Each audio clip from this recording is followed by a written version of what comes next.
Assalamualaikum warahmatullahi wabarakatuh. Alhamdulillahi rabbil alamin. Wassalatu wassalamu ala rasulillah wa ala alihi wa ashabihi ajma'in. Subhanaka la ilma lana illa ma 'allamtana innaka antal alimul hakim. Subhanaka la fahma lana illa ma fahamtana innaka antal jawadul karim. Rabbana zidna ilma warzuqna fahma. Allahumma amin ya rabbal alamin. Kita buka bersama kajian pada pagi hari ini dengan bersama-sama berdoa. Al-Fatihah. A'udzu billahi samii'il 'aliim minasy syaithaanir rajiim. Bismillahirrahmanirrahim. Alhamdulillahi rabbil 'alamin. Ar-Rahmanir Rahim. Maliki yaumiddin. Iyyaka na'budu wa iyyaka nasta'in. Ihdinas siratal mustaqim. Siratal ladzina an'amta 'alaihim ghairil maghdubi 'alaihim waladdallin. Amin. Rabbi shrah li sadri wa yassir li amri wahlul 'uqdatam min lisani yafqahu qawli. Rabbana zidna ilma warzuqna fahma. Allahumma ya muallima Adam wa Ibrahim 'allimna wa ya mufahhima Sulaimana fahimna. Allahumma amin wa sallallahu ala sayyidina Muhammad wa ala alihi wa ashabihi ajma'in. Walhamdulillahi rabbil alamin. Hari ini kita masih meneruskan tafsir ya. Tafsir surat Al-Hadid. Bu Ririn ada. Alhamdulillah. Kemarin sampai ayat 4 ya Bu? Setengah ayat 4 atau 4 setengah? 3 setengah berarti. Baik, kita baca dulu ayat yang keempat. A'udzubillahi minasyaitonir rajim. Huwallazi khalaqas samawati wal arda fi sittati ayyamin thumma istawa 'alal 'arsy ya'lamu ma yaliju fil ardi wa ma yakhruju minha wa ma yanzilu minas samaa'i wa ma ya'ruju fiha wa huwa ma'akum aynama kuntum wallahu bima ta'maluna basir. Huwallazi, dialah Allah yang khalaqas samawati wal ard, menciptakan langit dan bukan langit, langit-langit, banyak langit dan bumi. Fi sittati ayyam, dalam waktu 6 masa. Thumma stawa 'alal 'arsy, kemudian Allah istiwa di atas arasy. Ya'lamu ma yaliju fil ardi, dia mengetahui apa yang masuk ke dalam bumi. Wa ma yakhruju minha, dan apa yang keluar darinya. Wa ma yanzilu minas samai, apa yang turun dari langit. Wa ma ya'ruju fiha, dan apa yang naik kepadanya. Wa huwa ma'akum aynama kuntum, dan dia Allah itu selalu membersamai kalian dimanapun kalian berada. Dan wallahu bima ta'maluna basir, Allah maha melihat segala apa yang kalian kerjakan. Kemarin sudah kita bahas setengahnya, yaitu tentang penciptaan langit dan bumi yang totalnya itu berapa? 6 masa. Tapi ternyata Allah menciptakan bumi dan langit ini tidak bareng. Yang duluan mana? Bumi fi yaumaini, dalam 2 hari. Kemudian Allah sempurnakan langit 2 hari. Baru kemudian Allah sempurnakan bumi. Wal arda ba'da dzalika dahaha. Dalam surat apa itu? Abasa ya. Surat Abasa di akhir-akhir itu. Wal arda ba'da dzalika dahaha. Maka kemudian setelah langit sempurna, Allah sempurnakan penciptaan bumi ini. Dahaha. Dahaha itu Allah hamparkan, maksudnya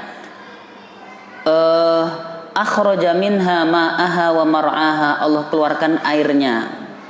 Allah sempurnakan padang rumputnya. Wal jibala arsaha. Allah pancangkan apanya? Gunung-gunungnya. Jadi Allah sempurnakan bumi dalam 2 hari. Total semuanya 6 hari. Tapi 6 hari ini dalam hitungan Allah, bukan hitungan kita. Nah, kalau Allah ketika menghendaki suatu perkara, cukup Allah mengatakan kun saja kan? Bisa kan dalam sekejap mata langit dan bumi langsung ada? Bisa tidak? Bisa. Tapi kenapa Allah menciptakan langit dan bumi ini kok 6 hari, 6 masa? Ternyata hikmahnya adalah untuk mengajarkan kita manusia ini bahwa di dunia semuanya Allah berlakukan namanya sunan, sebuah ketetapan yang dinamakan dengan proses. Ada tahapan-tahapan. Tidak mungkin seorang lahir langsung jenggoten jadi profesor, mungkin tidak? Tidak. Pasti ada proses lahirnya kecil dulu, kemudian latihan jalan, kemudian sekolah, belajar, baru jadi profesor. Tapi kalau Allah menginginkan, bisa nggak langsung menciptakan satu orang manusia sekelas profesor ilmunya? Bisa tidak? Bisa. Tapi memang yang Allah inginkan dari kita dengan proses 6 hari ini, Allah ingin memberikan hikmah kepada kita. Semua yang dinilai itu prosesnya, bukan hasilnya. Ibu ngasuh anak-anak selama berapa lama? 20 tahun pada masuk kuliah. Ada juga yang jadi anaknya soleh, ada yang jadi anak yang nakal. Tapi yang Allah nilai itu adalah proses pengasuhan selama 20 tahun itu. Adapun hasilnya itu Allah yang menentukan. Mahasiswa belajar, mau ujian, siang malam baca buku, ternyata kok gak lulus. Gimana tuh? Udah belajar siang malam gak lulus. Ada yang gak belajar lulus gitu. Gimana tuh? Apakah Allah zalim? Tidak. Allah melihat yang sudah belajar itulah yang pahalanya besar. Yang gak belajar tapi lulus, lah itu bonus, tapi gak dapat pahala usaha yang susah payah belajar. Makanya bisa jadi yang gak lulus pahalanya lebih besar. Bisa jadi. Kenapa? Karena sudah berusaha melalui proses. Ibu mau punya anak langsung sehari bisa? Tak bisa, harus hamil dulu 9 bulan. Wahnan ala wahnin. Yang dinilai Allah itu adalah prosesnya, capeknya, nyidamnya, muntah-muntahnya, itu yang dapat pahala. Makanya memang Allah sudah tetapkan di dunia ini semuanya berproses, tidak instan. Mie instan pun ternyata juga berproses, Bu, ya kan, buatnya ya. Buka mie-nya, masak airnya. Ada nggak yang mie instan celing jadi? Nggak ada. Nah itulah makanya Allah pun ketika menciptakan langit dan bumi dulu apa? Menggunakan proses untuk mengajarkan kepada kita menikmati proses. Tsummastawa 'alal 'arsy. Kemudian Allah istiwa. Hari-hari ini Bu sedang ramai di medsos perdebatan seputar makna istiwa. Ramai sekali sampai masya Allah caci makian gitu. Cuman membahas makna istiwa. Padahal ini adalah perdebatan ulama sejak zaman bahula, nggak akan pernah berakhir sampai hari kiamat. Namun kadang karena terjebak lupa, gara-gara itu banyak saudara kita kemudian tersakiti. Gara-gara itu yang dulunya bersaudara kemudian bermusuhan. Gara-gara itu banyak yang akhirnya berselisih dan berpecah belah. Perlu memang membahas ini dengan pembahasan ilmiah, tapi juga dilihat timingnya, waktunya itu gimana. Ketika umat sedang dibutuhkan persatuannya, sebisa mungkin tema-tema seperti ini disimpan dulu. Karena ini memang tema yang tidak akan pernah ada hentinya, nggak ada akhirnya Bu, tentang makna istiwa. Ini kan memahami tentang apa? Sifat Allah. Memang ulama salafus soleh berbeda pendapat Bu tentang memahami makna sifat-sifat Allah. Nah, yang paling runcing ini tentang istiwa, di antaranya yang paling runcing. Ada yang kalau dilihat di terjemahan Depak apa maknanya bersemayam ya di situ ya. Bersemayam. Kalau kita memaknai Allah bersemayam di atas aras sebagaimana seorang raja bersemayam di atas singgasana, berarti saat itu kita telah menyimpang. Karena menyamakan Allah dengan makhluk. Padahal laisa kamitslihi syai'un. Nggak ada yang mirip sama Allah. Makhluk apapun nggak ada yang mirip sama Allah. Walam yakul lahu kufuwan ahad. Membayangkan zatnya Allah saja kita tidak mampu. Bagaimana bisa membayangkan perbuatannya Allah? Makanya yang memaknai dengan bersemayam yang layak bagi Allah gitu. Yang memaknai bersemayam. Tapi ulama Ahlussunnah wal Jamaah dari kalangan Asy'ariyah dan Maturidiyah menafsirkan istawa itu dengan istaula. Istaula itu artinya apa? Menguasai. Berarti Allah menguasai arasy. Ada yang lebih hati-hati dari kalangan ulama salaf, yaitu apa? Tafsirnya ya bacaannya itu, nggak usah kita otak-atik, yang penting kita imani saja. Allah mengatakan istawa 'alal arsy, sudah kita yakini saja Allah melakukan perbuatan namanya istiwa. Jangan ditanya caranya bagaimana, kayak apa, jangan ditanya. Yang penting kita yakin bahwa Allah melakukan perbuatan namanya istiwa. Nah, ini pendapat namanya ahlu tafwid namanya. Tafwid itu menyerahkan maknanya kepada Allah, dan ini yang paling selamat malah sebenarnya. Dulu ada seorang datang ke Imam Malik, bertanya kepada Imam Malik, "Wahai Imam Malik, bagaimana Allah itu istiwa?"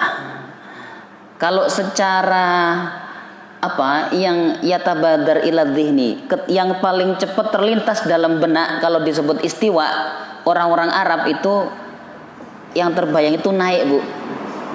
Namanya naik itu kan dari bawah ke atas. Lah, tapi Allah melakukan istiwa tidak bisa dimaknai begitu. Karena Allah dari bawah ke atas berarti Allah perlu apa namanya? Ruang. Dan Allah tidak butuh makhluk. Ruang itu makhluk bukan? Allah tidak butuh itu. Makanya ketika istawa 'alal arsy, paling selamat sudah kita serahkan maknanya kepada Allah. Kita yakin Allah istiwa. Seorang datang ke Imam Malik bertanya, "Wahai Imam Malik, gimana dulu Allah istiwa?" Maka Imam Malik menjawab, "Al-istiwa'u ma'lum." Istiwa itu dah diketahui, Allah melakukan istiwa. Kemudian apa? Wal kaifu majhul. Adapun caranya itu majhul, tidak ada yang tahu. Jangan nanya bagaimana, jangan nanya cara. Ya, wasu'alu anhu bid'ah. Menanyakan bagaimana istiwa itu adalah bid'ah. Berarti terlarang ya. Ini bid'ah dolalah menanyakan bagaimana istiwa, ya. Wal imanu bihi wajib, tapi mengimani bahwa Allah itu istiwa adalah kewajiban kita. Al istiwa maklum, istiwa itu sudah diketahui, Allah melakukan istiwa. Al kaifu majhul, bagaimananya kita tidak tahu. As-su'alu anhu bid'ah, menanyakan bagaimana itu adalah bid'ah, terlarang. Tapi mengimani wal imanu bihi wajib, mengimani Allah istiwa adalah kewajiban. Nah, jadi kalau kita melihat dari sisi bahasa, kata istiwa dalam bahasa Arab itu memiliki makna lebih dari 30, Bu. Apa itu kalau di bahasa Indonesia namanya? Satu kata maknanya banyak. Konotasi. Kalau kita ada bisa berarti mampu, bisa berarti bisa ular, racun, ya kan? Kalau bahasa Arab itu satu kata kadang maknanya lebih dari 2, lebih dari 3, sampai 30 ini. Imam Fakhrur Razi dalam kitab tafsirnya tuh Masya Allah panjang sekali, Bu, satu depak tangan ini. Namanya Mafatihul Ghaib. Beliau menjelaskan makna istiwa itu ada lebih 30 makna. Tapi yang dipilih oleh mayoritas Ahlussunnah wal Jamaah dari kalangan Asy'ariyah dan Maturidiyah adalah istiwa diartikan istaula, menguasai. Loh, kok menguasai? Iya, untuk menghindarkan orang awam dari membayang-bayangkan Allah semacam makhluk gitu. Maka diartikan menguasai. Kalau menguasai kan, Allah menguasai aras, tidak perlu membayangkan caranya, tidak perlu membayangkan bagaimananya. Sepenting Allah menguasai. Tapi ada yang tetap mengartikannya istawa berarti ala itu naik. Lah, caranya itu jangan kita tanyakan. Sudah pokoknya kita yakin Allah itu istawa atau ala. Yang paling selamat sebenarnya malah yang ketiga yang mengatakan apa tadi? Cukup kita imani Allah itu melakukan perbuatan yang namanya istiwa. Adapun maksudnya serahkan kepada Allah, Allah yang lebih tahu. Kita tidak tahu, cuman imani saja deh pokoknya. Kenapa? Karena ini perbuatan Allah. Makanya Ibu, kalau ada ayat atau hadis yang sekilas selintas itu kok mirip-mirip perbuatan makhluk, jangan kita menyamakan Allah dengan misalnya apa? Allah tertawa. Jangan kemudian dibayangkan WK gitu. Ya, Allah tertawa itu para ulama mengatakan bahwa Allah cinta dan memberikan rahmatnya kepada hambanya. Misalnya ada orang itu Nabi pernah memberikan analogi seorang yang Allah itu heran kepada hambanya. Allah heran kepada hambanya yang bagaimana? Yang muda, masih muda usianya, tapi dia istiqomah dalam ketaatan, nggak pernah nyeleweng, nggak pernah nonton dangdut koplo, nggak pernah nonton video-video yang jelek-jelek, nggak pernah terbayang ikut minuman keras, nggak pernah nyentuh namanya narkoba. Pokoknya walaupun di masa muda dia tuh lurus aja. Allah heran. Tapi herannya Allah nggak sama dengan heran. Kalau herannya kita kan malah melongo. Nah, tapi kalau Allah heran berarti apa? Allah cinta kepada hamba itu dan akan merahmatinya. Allah tertawa melihat hambanya yang melakukan kemaksiatan kemudian tobat pulang kepada Allah. Allahu asyaddu farhan dalam hadisnya. Allah itu sangat bahagia melihat ada seorang hamba yang tenggelam dalam kemaksiatan, kemudian dia tobat, pulang kepada Allah, memperbaiki amalannya. Allah gembira bukan seperti kita gembira, hore-hore, ketawa-tawa, jingkrak-jingkrak, bukan. Maksudnya Allah gembira itu Allah memberikan kasih sayangnya. Jadi kalau ada beberapa sifat yang itu disematkan kepada Allah tapi kok mirip makhluk, jangan sekali-kali kita menyamakan dengan perbuatan makhluk. Jelas ya? Allah turun ke langit dunia, dibayangkannya kayak Mas Adi turun dari atap masjid pakai tangga, ya beda tuh, nggak sama ya. Jadi kalau ulama Ahlussunnah mengartikannya dengan Allah turun itu maksudnya rahmat Allah turun ke langit dunia, mengijabah doa-doa hambanya di sepertiga malam gitu. Kenapa? Kalau Allah mah tetap tidak berubah. Karena apa? Allah itu tidak membutuhkan atas bawah. Allah itu tidak butuh kanan kiri. Allah tidak butuh tempat. Ya, Allahu kana wala syai'a ma'ah. Allah sudah ada sebelum segala sesuatu ada. Paham sampai di sini? Biar tidak salah menanggapi atau salah memahami kata istiwa, karena ini terkait dengan memahami asma dan sifat-sifat Allah Subhanahu wa taala. Kalau sampai kita tergelincir menyamakan sifat Allah dengan makhluk, kita bisa jatuh kepada rusaknya iman. Menyamakan Allah dengan makhluk lah, ini bisa rusak iman kita, nggak boleh ya. Baik, kita lanjutkan sekarang. Ya'lamu ma yaliju fil ardi wa ma yakhruju minha. Allah mengetahui apa yang masuk ke bumi, dan Allah pun tahu apa yang keluar dari bumi. Apa yang masuk ke bumi? Di antaranya air, diserap oleh bumi, jatuh dari hujan kan. Berapa titik air tuh yang masuk bumi? Allah tahu. Biji-bijian yang ditanam.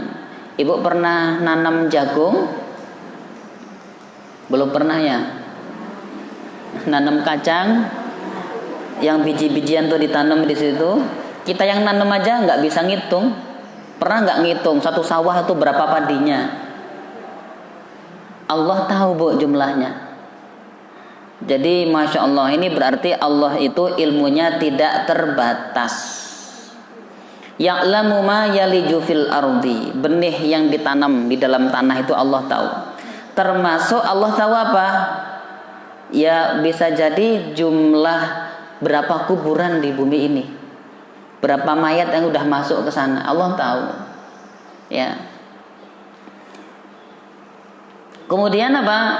Wa ma yakhruju minha, dan apa yang keluar dari bumi. Apa yang keluar dari bumi? Tanam-tanaman itu kan keluar ya. Kemudian buah-buahan, hasil bumi lah itu diantaranya. Allah tahu. Ketika Allah mengeluarkan satu tanaman atau tumbuhan dari bumi, lalu dia berbuah, Allah pun sudah tahu ini buah ini nanti akan masuk ke perut siapa. Allah sudah tahu, ya. Ini ibu di sini kan belum tahu nanti bakal makan apa siang kan? Nah, tapi Allah sudah tahu bu dalam catatannya. Kita nggak pernah nyangka misalnya hari ini mah nggak ada rencana makan buah durian, tiba-tiba saja ada yang ngantar buah durian. Sementara buah yang udah di rumah, yang udah serasanya udah milik kita, buah semangka, lupa kita nggak dimakan sampai basi. Ternyata bukan rezeki kita. Nah makanya ini Allah justru lebih tahu daripada kita apa yang akan sampai ke perut kita. Nah yang keluar dan masuk ke bumi Allah juga sudah mengetahuinya. Kemudian ini senada dengan firman Allah di surat Al-An'am ayat 59. Di sana Allah berfirman, "Wa 'indahu mafatihul ghaibi la ya'lamuha illa hu itu di sisinya memiliki kunci-kunci semua perkara gaib. Semua yang gaib itu ada dalam ilmunya Allah. Kunci-kuncinya ada. Apa Bu yang gaib itu apa? Apa yang akan terjadi besok itu kan gaib masih ya. Allah tahu. Apa yang terjadi di stasiun itu bagi kita gaib, tapi Allah tahu. Itu namanya gaib nisbi, gaib relatif. Bagi kita gaib, bagi yang di stasiun enggak gaib. Tapi ada yang gaib mutlak, semua orang enggak tahu. Apa itu? Misalnya tentang akhirat. Apa yang akan terjadi esok hari? Terus apa lagi? Surga neraka. Itu enggak ada yang tahu. Kapan kiamat? Enggak ada yang tahu. Nah, kalau Allah tahu, semua sudah ada dalam ilmu Allah. Kemudian wa ya'lamu ma fil barri wal bahr, dan Allah juga mengetahui apa-apa yang di darat dan di laut. Kita aja yang di darat belum semuanya mengetahui, apalagi yang di dalam laut. Tapi Allah tahu. Apa yang di darat dan di lautan itu Allah tahu. Bahkan wa ma tasqutu min waraqatin illa ya'lamuha. Tidaklah ada satu daun yang jatuh dimanapun itu kecuali Allah tahu. Ibu kalau pernah lihat apa itu namanya film samurai, wah di Jepang itu biasanya belakangnya kalau pas mau tanding kan daun-daunnya pada apa Bu? Wus, biar kayak serem gitu kan, daunnya pada berjatuhan. Berapa jumlah yang jatuh itu Allah tahu semua. Ini dari pohon manggis nih di samping masjid, jumlah daunnya kita tahu nggak? Allah tahu. Yang jatuh hari ini Allah juga tahu. Bahkan apa Bu? Rambut kucing, yang punya kucing pernah ngitung rambutnya? Allah tahu jumlah rambut kucing kita, yang rontok berapa. Termasuk rambut kita juga ini Bu, Allah tahu. Ada yang pernah menghitung alisnya berapa rambutnya ini? Pernah? Jangankan alis, rambut di tangan ini nggak bisa kita hitung. Allah tahu itu. Jadi Allah mengetahui yang detil-detil dan sangat detil sekalipun Allah tahu. Ya. Wala habbatin fi dhulumatil ardi, dan biji-bijian yang ada dalam gelapnya perut bumi Allah juga tahu. Pernah nggak ibu makan semangka menghitung bijinya? Atau jambu kristal dihitung bijinya gitu? Nah itu Allah tahu jumlahnya. Ya. Wala ratbi wala yabis, yang apa rotop itu ya basah ya. Yang basah maupun yang kering itu semuanya fi kitabim mubin, sudah ada dalam catatan Allah Subhanahu wa taala di Lauhil Mahfuz, catatan atau kitab yang sangat jelas. Jadi ini Bu, ilmu Allah tidak terbatas. Kalau ilmu kita terbatas ya, kita tahu apa yang pernah kita pelajari saja. Mungkin ada orang pakar matematika, tapi diajak debat bahasa Inggris belum tentu bisa. Dia pakar kedokteran, tapi tidak paham ilmu syariat. Ternyata Bu, semakin seorang dokter itu spesialis, semakin terbatas ilmunya. Ada spesialis apa? Ada dokter spesialis telinga misalnya. Ketika ditanya, spesialis telinga bagian kanan. Bagian kanan pun tuh bukan daun telinganya, tapi mungkin khusus bagian gendangnya saja. Jadi yang lain malah nggak terlalu paham. Dokter spesialis apa? Jantung. Ya dia nggak akan paham masalah apa misalnya ginjal. Dia nggak akan paham tentang masalah misalnya mata. Yang serba tahu itu dokter umum malah. Sakit apa mata kasih obat, sakit apa kasih obat. Dokter umum bu segalanya tahu. Cuman nggak detil. Kalau udah ternyata diobati nggak bisa. Masalahnya mana? Masalahnya bagian sini. Sana ke urolog. Ada dokter spesialisnya lagi. Nah makanya ternyata ilmu kita semakin kita banyak mengkaji, semakin jadi pakar, semakin terasa kita ini semakin bodoh. Menguasai satu bidang, ternyata bidang yang lain malah nggak tahu. Nah, yang merasa pinter malah sebenarnya itu yang bodoh malah. Kalau orang pinter malah dia merasa semakin bodoh karena semakin menyelami ilmu Allah, semakin dia menyadari luas sekali ilmu Allah itu. Ya, dokter hewan. Ternyata ada spesialis apa bu? Kuda. Lah ini Pak Amrozi ini spesialis kuda ternyata. Ya, disuruh bahas kelinci ya tidak nyambung gitu. Nah ternyata ada spesialisasi. Baik. Dalam hadis dikatakan Allah pun mengetahui kaki semut hitam di atas batu hitam. Di tengah malam yang gelap gulita. Sudah kakinya semut, kecil apa besar? Di atas batu hitam. Kalau siang masih bisa kita lihat. Ini di tengah malam yang gelap gulita, mendung pula. Allah tahu itu. Makanya jangan pernah merasa dari apa pengawasan Allah. Udah bersembunyi, masuk di dalam gua, pakai selimut pula. Lampu dimatikan, nggak ada lampu ya di goa mah. Terlalu maksiat di situ. Allah tahu nggak? Allah tahu. Ini dulu ada sempat cerita kawan di Korea, seorang TKI di sana bu, lagi puasa. Terus namanya di sana yang ibu dapurnya itu namanya kan Ajumah ya. Tahu nggak bu Ajumah? Nggak pernah nonton drakor ya?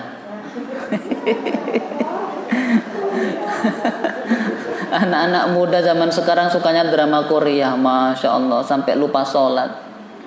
Ya, nah dia lagi puasa, kerjanya berat bu, kerjanya itu ada yang di penggilingan daging babi, ada yang kerjanya di apa itu apa sih namanya kalau besi dibakar biar apa? Cair, apa itu namanya? Wis pokoknya itu. Jadi panasnya itu seberapa itu kalau sampai besi cair itu ya, panas banget kan. Tetap puasa. Jadi sebelum masuk ke tempat kerjanya dia pure. Baru 5 menit kering semua sudah, saking panasnya. Tapi dia komitmen ternyata bisa puasa. Tapi ada seorang yang mungkin hatinya lembut tuh, suka apa ibu yang suka masak di situ. Kamu nggak makan? Kita lagi puasa, Ramadan. Jadi kalau disebut Ramadan tahu lagi puasa gitu. Sini, saya sediakan makanan di belakang, ada gudang. Itu yang punya kuncinya cuma saya. Nanti kamu masuk ke sana, saya siapin makanan di dalam. Saya kunci dari luar, lampunya dimatikan aja. Tadi Tuhanmu gak akan ngerti gitu bu. Jadi pemahaman mereka tentang Tuhan itu begitu masih. Ya. Tapi mereka walaupun gak percaya Tuhan, untungnya takut sama CCTV. Orang Korea itu. Makanya di sana mungkin dari sisi keamanan jauh sekali dengan kita. Orang tilang bu, kalau di sini kan ditilang diberhentiin. Kadang bayar ke polisi selesai kan. Kalau di sana tidak ada polisi di pinggir jalan ngatur lalu lintas, tidak ada. Yang melewati batas kecepatan atau melanggar lalu lintas, parkir di tempat yang nggak boleh parkir, nggak ada yang negur polisi. Tahu-tahu akhir bulan tagihan denda datang ke rumah karena semuanya tercatat di mana? CCTV lengkap. Di setiap pojok CCTV, di jalan tol CCTV. Jadi secara keamanan mereka aman, takut. Karena sekali berurusan sama polisi, itu susah dapat pekerjaan orang sana. harusnya kita yakin sama Allah lebih canggih daripada CCTV, harusnya lebih aman. Cuman itulah masalahnya. Ya, jadi Allah lebih canggih pengawasannya daripada CCTV. CCTV ini Bu, kalau malam nih, semua aktivitas malam hari sama CCTV ini kelihatan. Jadi kayak siang aja tuh CCTV mah. Ini malam-malam di sini. Mana CCTV-nya ini? Kok nggak ada ini? Di halaman ya, di halaman sana, di luar. Itu kan kalau malam dimatiin di lampu. Tapi itu kerekam dan terang di layar, kelihatan yang lalu lalang itu kelihatan Bu. Canggihnya CCTV buatan manusia.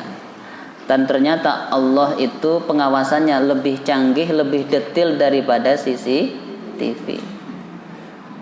Kalau CCTV ada orang bobol ATM pakai masker, nggak kelihatan wajahnya,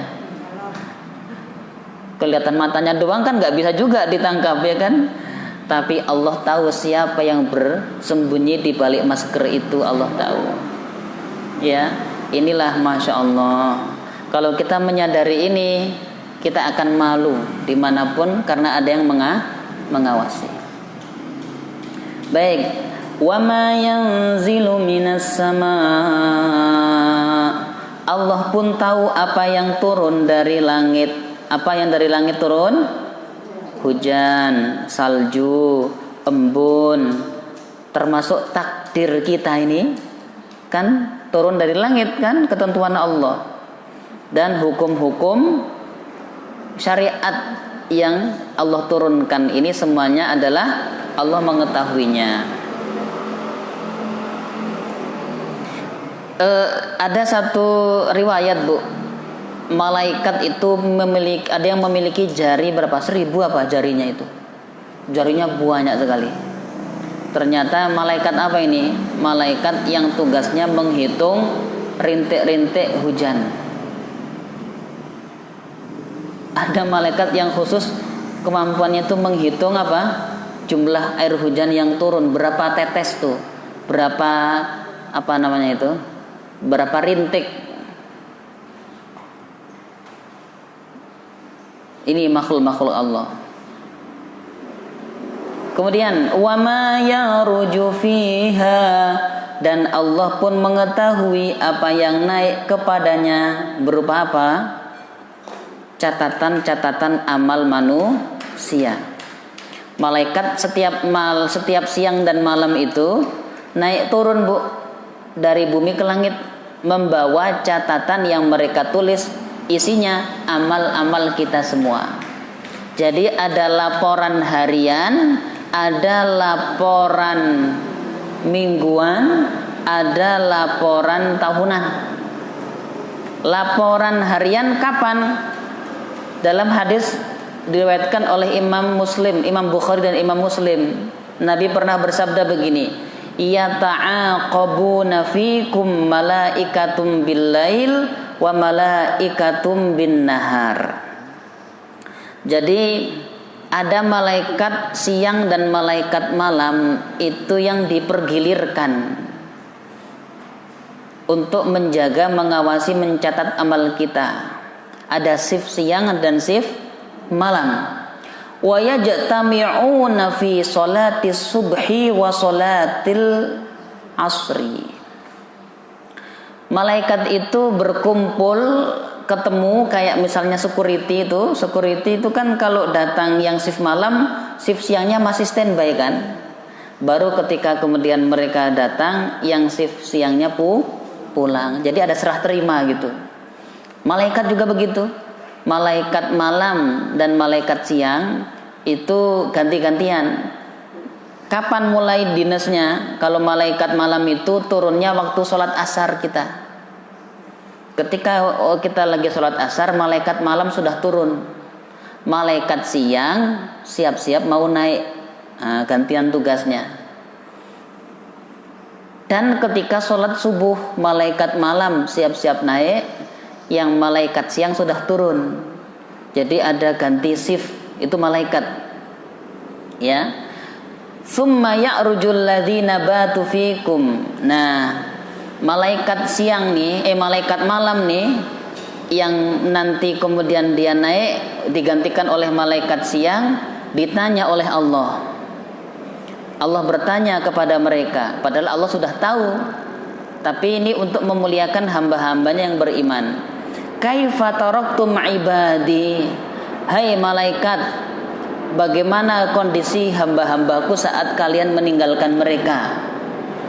Fayaquluna, malaikat kemudian menjawab, taraknahum wa hum yusallun wa atainahum wa hum yusallun. Ya Allah, kami meninggalkan mereka, mereka lagi sholat, dan kami datangi mereka, mereka pun juga dalam kondisi sedang sholat. Makanya ini masalah sholat subuh dan sholat asar ditekankan sekali untuk bisa sholat jamaah di masjid. Yang kaum laki-laki ya. Kenapa? Kalau sholat subuh Allah katakan dalam surat Al-Isra, inna qur'anal fajri kana mashhuda. Sholat subuh itu disaksikan oleh malaikat siang malam.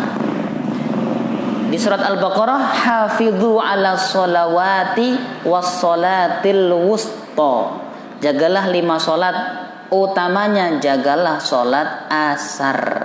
Sholat wusta itu sholat asar. Kenapa? Karena sholat asar itu sholat yang disaksikan oleh malaikat malam dan malaikat siang. Ini 2 sholat utama yang seharusnya kita, atau utamanya kaum bapak-bapak ya, laki-laki, bisa melaksanakannya berjamaah di masjid. Nah, yurfa'u ilaihi amalul lail qablan nahar wa amalun nahari qablan lail. Dalam hadis dikatakan yurfa'u ilaihi, diangkat kepada Allah amal-amal siang hari sebelum datang malam, dan diangkat pula kepada Allah amal-amal malam hari sebelum siang. Ya, ini LPJ harian.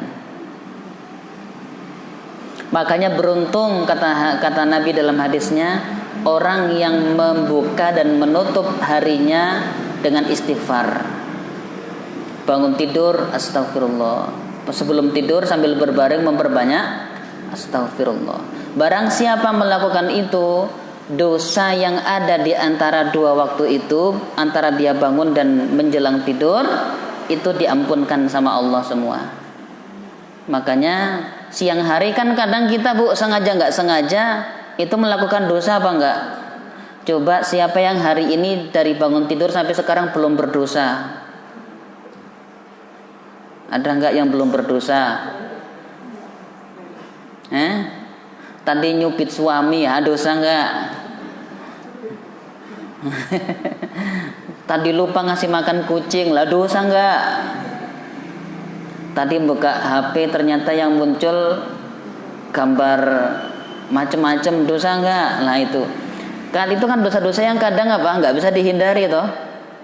Nah tapi dengan kita di awal tadi bangun tidur membaca istighfar, nanti malam sebelum tidur membaca istighfar, dosa-dosa semacam itu Allah ampunkan. Makanya usahakan, ini kebiasaan kita tiap hari Bu, bangun tidur apa? Astagfirullah. Sebelum tidur sambil berbaring istighfar yang banyak. Jadi hari itu semacam buku sampulnya istighfar. Pembuka dan penutupnya adalah istighfar. Baik, selanjutnya Allah katakan wa huwa ma'akum aina ma kuntum wallahu bima ta'maluna basir. Dia Allah selalu membersamai kalian.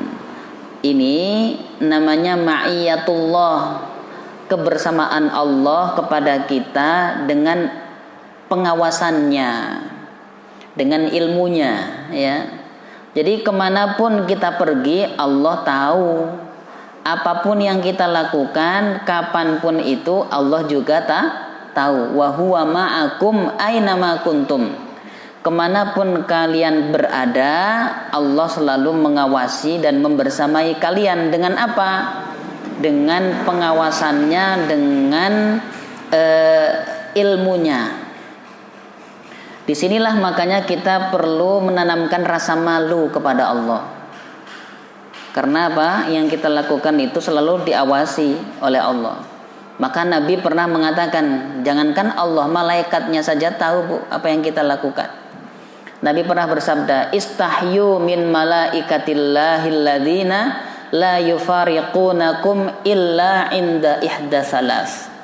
Malulah kalian kepada malaikat Allah yang tidak pernah berpisah dari kalian kecuali dalam 3 keadaan.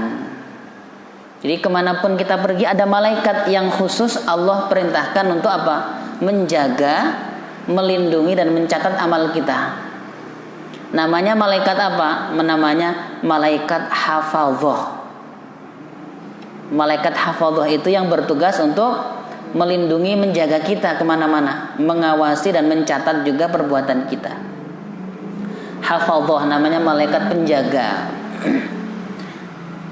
Nah, malaikat itu nggak pernah berpisah dengan kita kecuali dalam 3 keadaan, kata Nabi. 1, ketika kita masuk kamar mandi untuk mandi, malaikat nggak ikut. Ketika seseorang masuk ke dalam kamar kecil membuang hajat, malaikat juga nggak masuk, nggak ikut. Ketika seorang suami mendatangi istrinya dalam tanda kutip, itu malaikat juga nggak ikut. Dalam 3 kondisi itu saja malaikat tidak ikut. Makanya apa? Kata Nabi, jangan kalian telanjang bulat. Iyyakum wat ta'arri.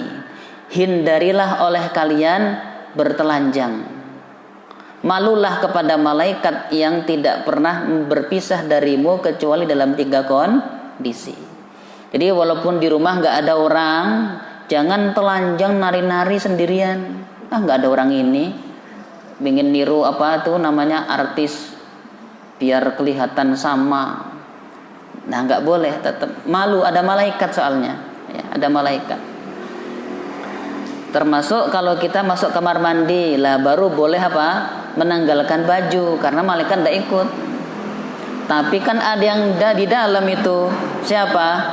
Jin, setan. Nah, makanya kalau mau masuk kamar mandi berdoa. Malaikat udah nggak ngelihat kita, tapi kalau lupa nggak berdoa, jinnya berpesta pora. Yang masuk perempuan lupa doa Bu, ketawa, ha. Nggak kedengeran masalahnya. Yang masuk laki-laki nggak berdoa, hiks. Wah, jin perempuan tuh yang ketawa. Makanya tetap baca doa, ya. Jangan merasa bebas. Ini banyak Bu di sini nih teman-teman kita dari golongan jin ikut ngaji juga Bu. Kerasa nggak tuh kanan kirinya itu?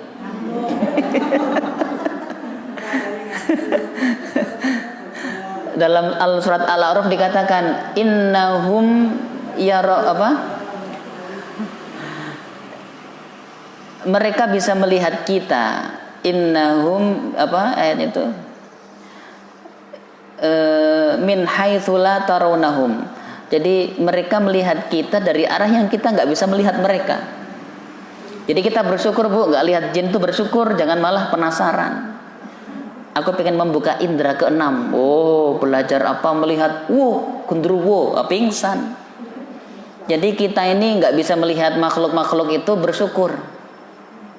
Kalau bisa ngelihat, malah nggak pernah hidup tenang kita. Lagi ngopi-ngopi lewat kepala doang gitu kan, kopinya pahit Bu jadinya. Lagi minum teh nikmatnya tiba-tiba pocong loncat-loncat Bu, gimana itu? Nah, makanya Allah sembunyikan alam mereka tidak sama dengan kita. Walaupun tugas mereka sama, apa? Beribadah. Makanya nih majelis ini dihadiri bukan hanya oleh kita. Banyak makhluk lain saudara kita dari golongan jin, insya Allah tiap Senin ikut ngaji di sini. Ya, cuman nggak masuk kamera Bu. Kalau masuk kamera viral itu. Nah, mereka pun ikut mengkaji Islam, beribadah setiap 5 waktu ikut di sini. Cuman bedanya apa? Mereka nggak takut corona. Kalau kita kan takut sama corona. Mereka nggak pakai masker Bu. Kalau pakai masker malah menakutkan, masker terbang. Ya. Nah, makanya banyak di sekitar kita ini makhluk-makhluk lain, maka kita harus apa? Selalu menjaga diri dan waspada. Termasuk malaikat, apalagi Allah melihat kita dimanapun kita berada, ya.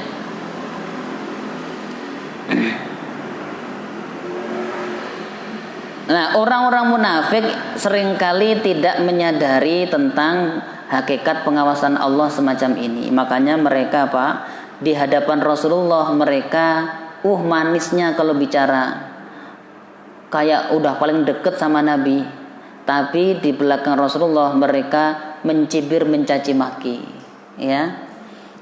Di dalam surat Hud, ya, bagaimana orang-orang kafir dulu memperlakukan Nabi Hud, ala innahum yasnuna sudurahum liyastakhfu minh, ala hina yastaghshuna thiyabahum ya'lamu ma yusirruna wa ma yu'linun. Ingatlah, sesungguhnya orang-orang munafik, orang-orang kafir juga di sini memalingkan dada mereka, menyembunyikan diri dari dirinya, dari diri Nabi sallallahu alaihi wasallam. Ingatlah saat mereka menyembunyikan diri, nutup wajahnya atau apa ya, kalau di Nabi Nuh dulu kaumnya dinasihati malah pada apa? Bajunya itu ditutupin di wajah. Nah, Allah tahu apa yang mereka lakukan, mereka obrolkan di sebalik persembunyian mereka itu. Di depan Nabi manggut-manggut, manis ngomongnya, Masya Allah, meyakinkan seakan-akan orang yang imannya sudah sangat sempurna. Di belakang apa? Mereka bersekongkol dengan kaum Yahudi. Mereka membocorkan rahasia kepada kaum musyrikin. Mereka melakukan pengkhianatan, menggunting di balik lipatan. Lah, ini kebiasaan orang munafik. Dan Allah tahu semua yang disembunyikan di dalam hati orang-orang munafik itu. Sawa'un 'alaikum man sawa'un minkum man asarral qawla wa man jahara bih. Bagi Allah sama saja mau kita merahasiakan pembicaraan atau mau mengeraskan suara, bagi Allah sama saja. Wa huwa man huwa mustakhfin bil laili wa saribun bin nahar. Allah pun tahu siapa yang bersembunyi di malam hari, apa yang mereka lakukan, dan yang berjalan di siang hari di tengah matahari terik kelihatan jelas. Allah pun tahu apa yang dia kerjakan maupun dia ucapkan. Pokoknya kalau Allah tidak ada yang rahasia deh, ya. Apa yang kita rahasiakan Allah mengetahui semuanya. Nah, karena kita menyadari pengawasan Allah kepada kita ini terus-terusan dimanapun dan kapanpun, disinilah ada satu makom dalam ibadah itu yang kita kenal dengan namanya makom ihsan. Apa ihsan? Saat kita sholat, saat kita zikir, saat kita ibadah itu merasakan saat itu kita lagi diawasi Allah, ya. An ta'budallaha ka'annaka tarah, fa illam takun tarahu fa innahu yaraka. Saat ibadah itu seakan-akan kita melihat Allah. Tapi kalau nggak mampu level ini, minimal kata Nabi, rasakanlah bahwa kita sedang diawasi oleh Allah, sehingga ibadahnya khusyuk, ibadahnya bisa maksimal. Ja'a rajulun ilan Nabi sallallahu alaihi wasallam. Suatu hari pernah datang seorang kepada Nabi sallallahu alaihi wasallam, dia meminta nasihat. Zawwidni kalimatan a'ishu biha ya Rasulullah. Ajarkan kepadaku satu kalimat yang dengannya menjadi pegangan hidupku. Nabi mengatakan apa? Nasihatnya Nabi, istahillaha kama tastahi rajulan min solihi ashiratika la yufariquka. Malulah engkau kepada Allah sebagaimana engkau merasa malu kepada orang soleh yang masih kerabatmu dan dia selalu membersamaimu. Gini Bu, permisalannya. Kita dulu pas masih pada jadi mahasiswi, masih ingat nggak Bu, ketika masih pada kuliah, pada sekolah tuh, kalau kita jalan sama temen yang biasanya sama temen yang biasa uraan tau ya? Apa sih uraan bahasa Indonesianya? Ya banyak melakukan inilah hal-hal yang nakal gitu. Kadang ketika bersama dia kita pun ikut-ikutan kan ya.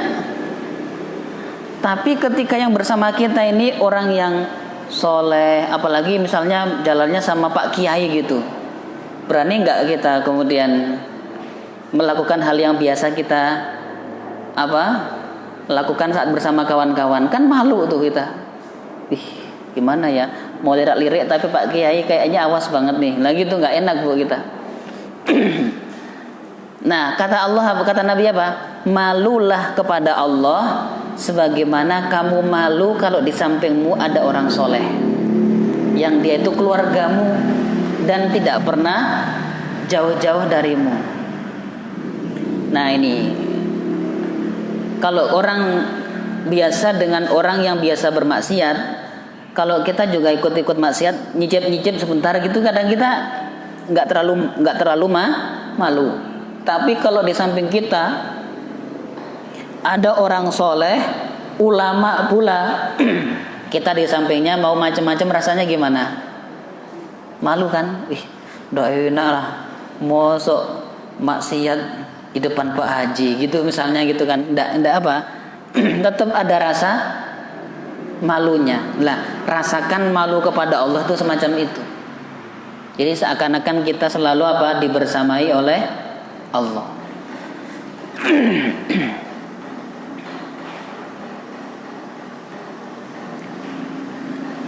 Baik, selanjutnya wallahu bima ta'maluna basir. Allah Maha melihat apa yang kamu kerjakan. Dulu pernah disinggung ya Bu tentang bagaimana sikap kita saat sendirian. Nggak ada kawan-kawan lagi, sudah sendiri. Kalau sekarang Bu, sendirian itu menjadi celah setan untuk menggoda kita saat sendirian. Justru kenapa? Sendirian tapi ada HP. HP-nya baru diisi Telkomsel 13 GB, Masya Allah, bisa nonton apa saja. Malam-malam nggak ada acara, ngapain ya? Buka HP, yang muncul lah itu gambar-gambar begitu. Nggak ada orang, kita kadang nggak malu tuh mau apa aja, nggak ada yang ngawasi. Padahal Allah tetap mengawasi. Makanya ada orang-orang itu yang kalau lagi rame-rame begini bareng mau maksiat malu, tapi kalau sudah sendiri malah menikmati kemaksiatan.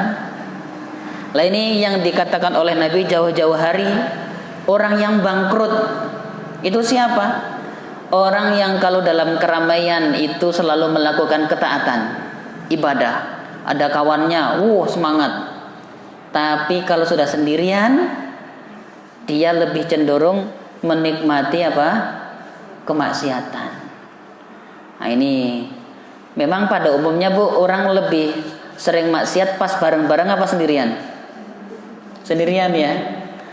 Kalau cuman sekali dua kali itu tidak apa-apa, insya Allah kita istighfar diampunkan gitu. Masalahnya kalau jadi hobi, setiap menyendiri maksiat, setiap menyendiri maksiat, ini masalah nih kalau begini ya. Kenapa?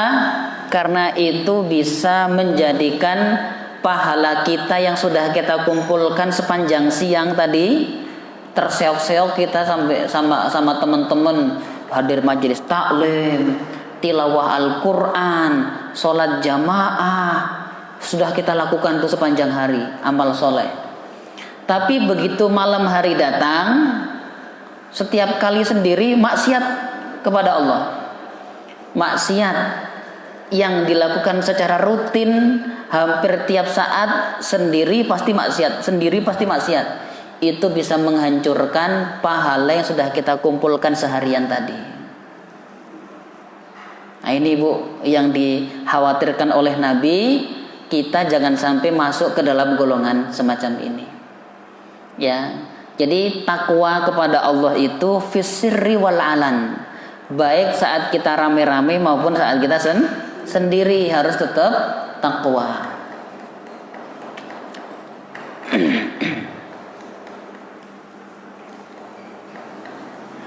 Baik, orang korupsi biasanya pas sendirian apa pas rame-rame Bu? Tergantung. Memang kalau dia masih sendiri belum punya teman, biasanya sembunyi-sembunyi. Tapi kalau sudah berjamaah, banyak kawannya malah terang-terangan.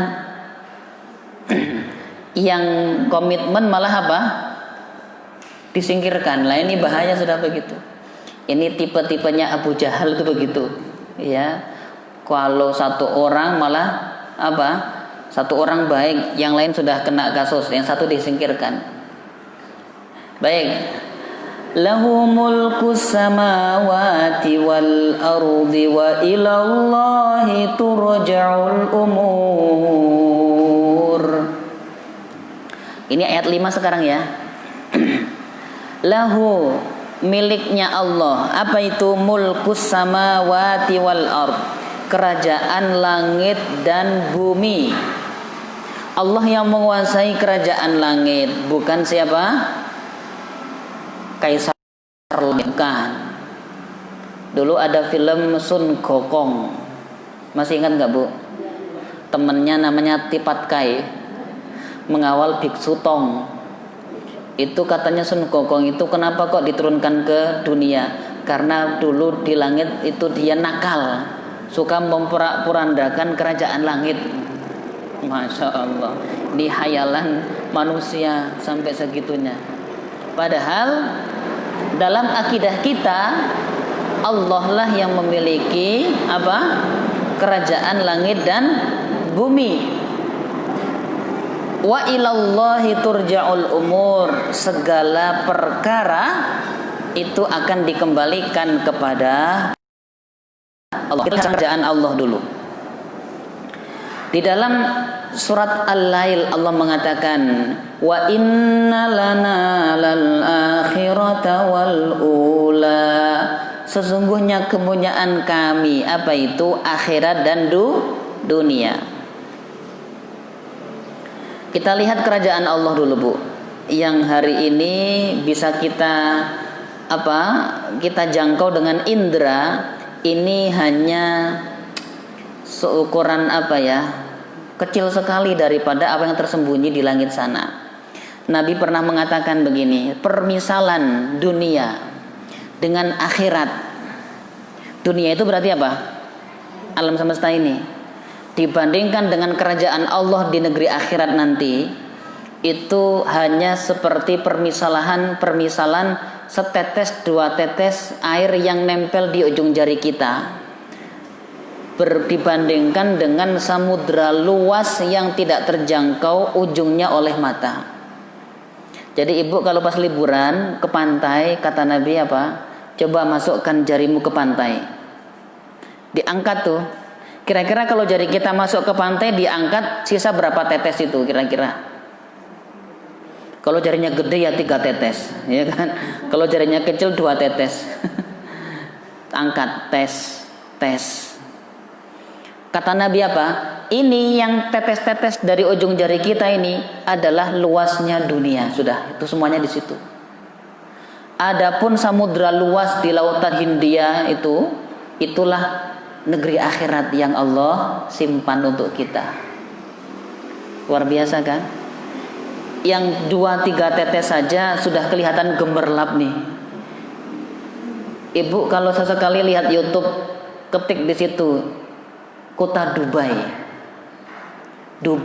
Emirat Arab, Uni Emirat Arab.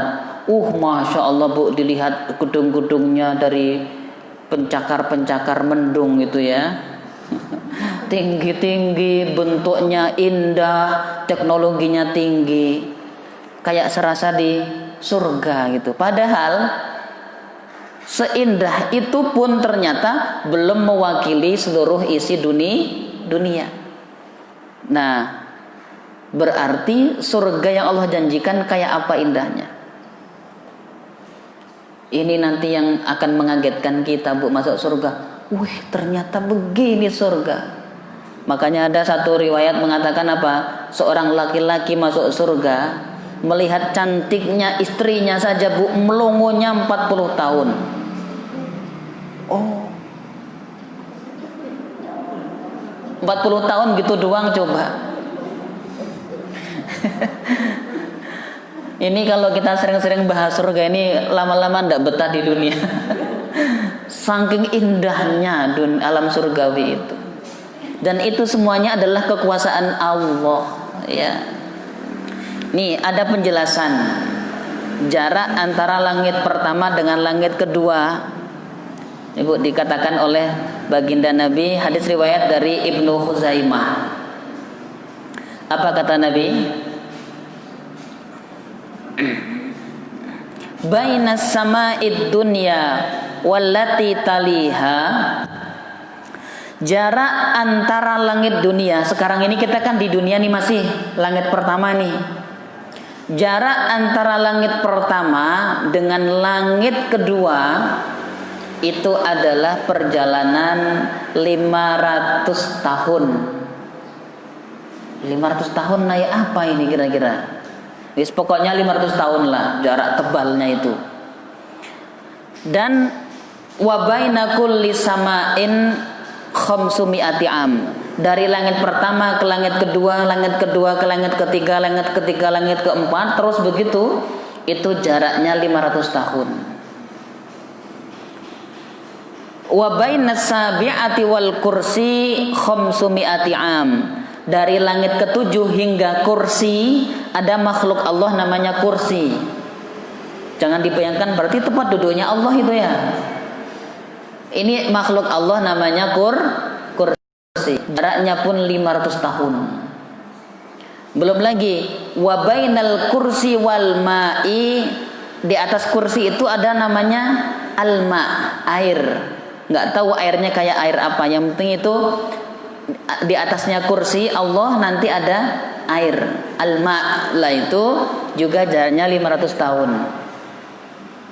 Wal kursiyyu fawqal ma, dan kursi berada di atas air. Jadi setelah langit ketujuh kemudian apa? Kursi, baru kemudian air. Wallahu fawqal kursi, dan Allah di atas kursi. Maksudnya apa? Allah menguasai kursi itu. Ya, Allah lebih tinggi, lebih mulia daripada kursi yang sudah sangat tinggi tadi. Tapi walaupun begitu, wallahu ya'lamu ma antum, itu tidak perlu teriak. Cukup kita meminta dengan suara yang memelas, tapi juga jangan di batin saja. Di pinggir laut, ya Allah, seandainya Engkau memiliki kekuasaan, ya Allah, itu tidak betul cara doa begitu. Cara berdoa itu gimana? Khusyuk, menghadap ke kiblat, angkat tangan, meminta kepada Allah dengan penuh santun, ucapkan dengan kalimat yang jelas. Tidak perlu teriak-teriak. Loh, tapi itu kalau habis sholat ada yang doanya suaranya keras, malah pakai mic, boleh tidak? Boleh saja, ya. Dan memang dulu Nabi dalam hadis riwayat Bukhari, zikir Nabi setelah sholat itu kedengaran sama sahabat. Loh, kalau nggak kedengaran gimana? Ada yang meriwayatkan zikirnya Nabi setelah sholat, baca ini, baca ini, baca ini. Sudah kita pernah bahas di Bulughul Maram itu kan? Zikir setelah sholat, masih ingat tidak? Mau nggak dipraktekkan ini kayaknya?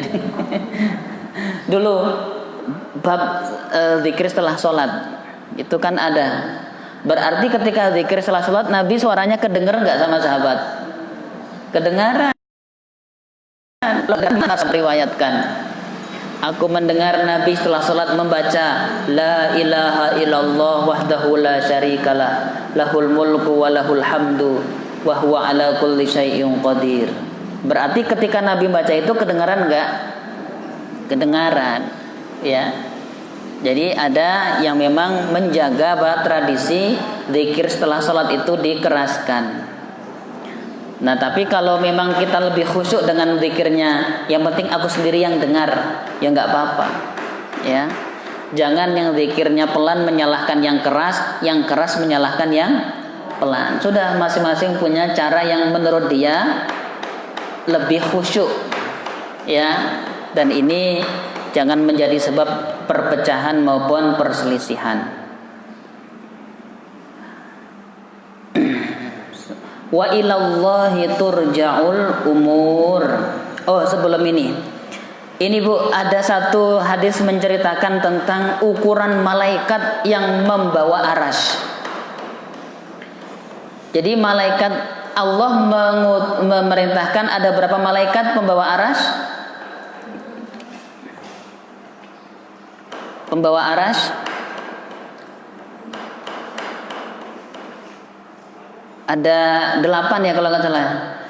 Wa yahmilu arsyiha fauqahum yauma idzin samaniyah. Nanti pada hari kiamat itu kelihatan malaikat-malaikat yang memanggul arasy. Jumlahnya 8. Nabi apa kata beliau? Azinali an uhaddisa an malakin min malaikatillah min hamalatil arsy.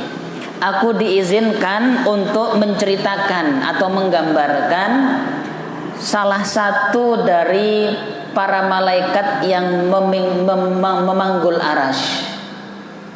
Innama baina syahmati udhunihi, sesungguhnya malaikat pembawa arasy itu Bu, antara ini apa namanya, bagian telinga yang bawah ini namanya apa? Cenil-cenil lah inilah.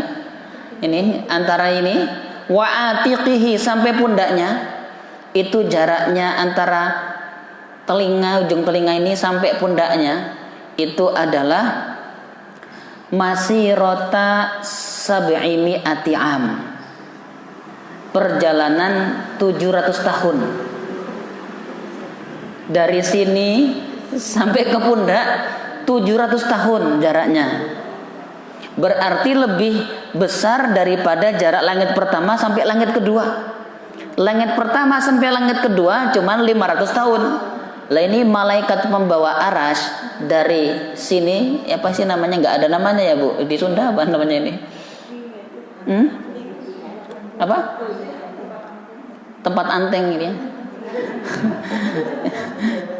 Sampai pundaknya itu adalah perjalanan 700 tahun. Kalau malaikatnya aja segitu besar, yang menciptakan sebesar apa? Masya Allah ya, Allahu Akbar ya, luar biasa. Arasy juga adalah makhluk paling besar di antara makhluk yang Allah ciptakan. Arasy ini alam semesta 7 langit Bu, langit 7 ini kalau dibandingkan dengan kursinya Allah seperti cincin dilemparkan ke tengah alun-alun. Kursinya Allah dibandingkan arasnya Allah seperti cincin dilemparkan ke alun-alun. Berarti kecil sekali alam semesta ini. Lah kalau alam semesta bagi kursi ada seukuran cincin berbanding alun-alun, kita seukur apa nih? Masya Allah, kita ini kecil. Ya, Masya Allah. Ya, nggak bisa dibayangkan ini luasnya kerajaan Allah.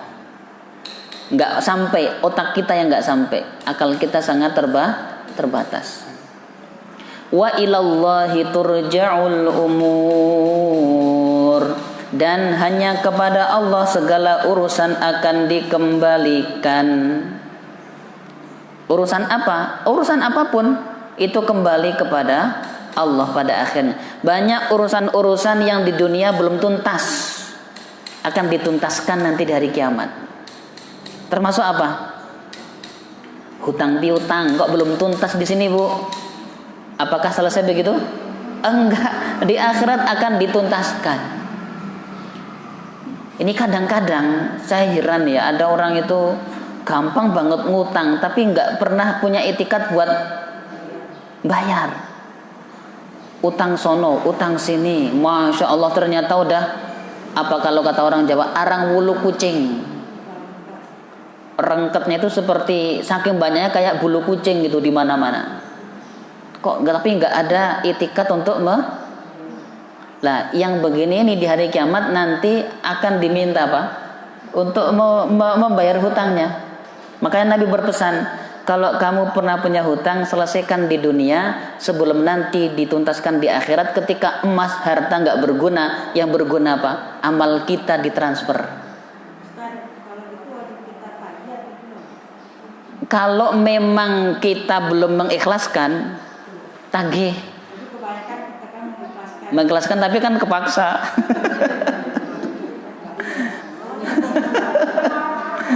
Kenapa? Urusan dia, yang penting kita ingat.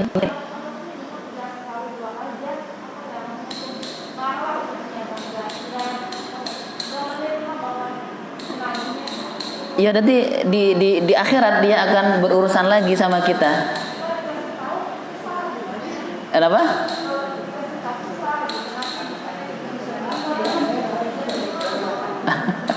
Lah itulah masalahnya. Makanya kalau bagi kita nih yang berhutang misalnya Bu, bagi kita harus punya itikat untuk melunasi. Nabi mengatakan Allah menjamin bagi siapapun yang dia berhutang, dalam hatinya ada itikat untuk melunasi, Allah akan bantu dia sampai lunas. Tapi kalau dia berhutang tidak ada itikat niatan untuk melunasi, akan dipersulit memang dia untuk melunasinya. Jadi bagi yang berhutang. Adapun yang dihutangi, yang menghutangi, maka ada akhlaknya pula. Gimana? Kalau misalnya jatuh tempo dia belum bisa ngasih pelunasan, masih belum ada, kita kasih waktu. Wa in kana dzu usratin fanadhiratun ila maisarah. Kalau dia masih kesulitan, maka harapannya disunahkan kita berikan waktu tenggang. Dan ketika kita ngasih waktu tenggang, ya udah aku kasih lagi waktu sebulan. Hutangnya berapa? 3 juta. Ternyata janjinya Agustus mau dilunasi. Agustus dia bilang lagi repot banget nih belum bisa. Ya sudah dikasih tenggang sampai September, awal September. Itu bagi kita yang ngasih tenggang itu Bu, dari tanggal 1 Agustus sampai 31 Agustus mendapat pahala seperti orang infak 6 juta per hari. Ini luar biasa pahalanya kalau orang ngasih tenggang kepada yang berhutang. Hah? Gimana?